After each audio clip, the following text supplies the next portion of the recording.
Good evening, kings and queens, gentlemen and ladies. This is Refined Rose back with another video. Y'all, if our abuser is used to a family of adultery and cheating, and they hang around those people that commit adultery, and they commit adultery themselves, and they even stated that they cheated, like in my case, my husband stated that he cheated on his ex-wife and his ex-wife cheated on him, more than likely it could possibly happen with us if we stay with that person.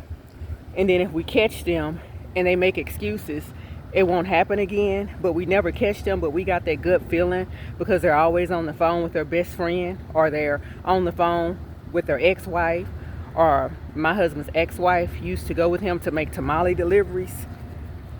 Well, I used to have gut feelings. I didn't have any proof, but I had gut feelings. That's not a good relationship. That's not a healthy relationship to stay with that person, especially if we're tormenting ourselves in our mind thinking, well, what if they are out doing something, but they don't want us to talk to our exes or anybody of the opposite sex, but they do the completely opposite of what they want us to do.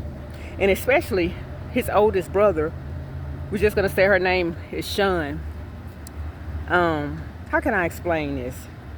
The oldest brother moved his wife's ex-boyfriend in the house with him, and he's a preacher. He's love and light too. He has a good heart, so he didn't think nothing was going to happen since his wife's ex-boyfriend and his girlfriend needed somewhere to stay, and the ex-wife's boyfriend was now dating the sister. So when they all went to work and it was just Sean left in the house, allegedly Sean slept with her ex-boyfriend, now sister's boyfriend, in the house a number of times, and he found out about it.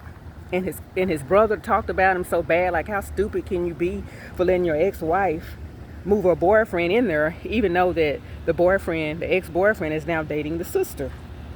And he also told me that allegedly Sean and his ex-wife that just changed her name from Holmes to Payne because she got mad because she thought I was taking on the last name Holmes, which I didn't. I kept my last name Rose. But her and Sean allegedly used to cheat together, so they're cheating buddies. And then once my husband's wife at the time got tired of cheating on him, he moved in with the brother and with Sean. So you can only just imagine what went on in that household. It's just like everybody swapping. A YouTuber called it crotch sauce. Everybody's swapping crotch sauce. And then I'm brung into the mix, and he's still with his ex-wife, talking to her, and he's with the best friend, and we're just going to say somebody else named Cherie, probably Melissa, because he told me he never lost contact with any of his exes. So now I get these crotch sauces, and guess what happened to me, y'all? I get a really bad yeast infection that I couldn't get rid of on my own. We're going to Walmart buying yeast infection medication. I had to go to the doctor because it was so severe. So not only did I have Joy's crotch sauce, the ex-wife crotch sauce, I probably had his brother's wife crotch sauce, and Cherie crotch sauce, and Melissa crotch sauce. This is an unsafe environment for us for our pH balance. But he used to complain his wife, when they was married, her pH balance was off for 21 years. Well, I'm not surprised if everybody's sleeping with everyone. I'm not that type of person. When I'm with one person, I'm with that person only.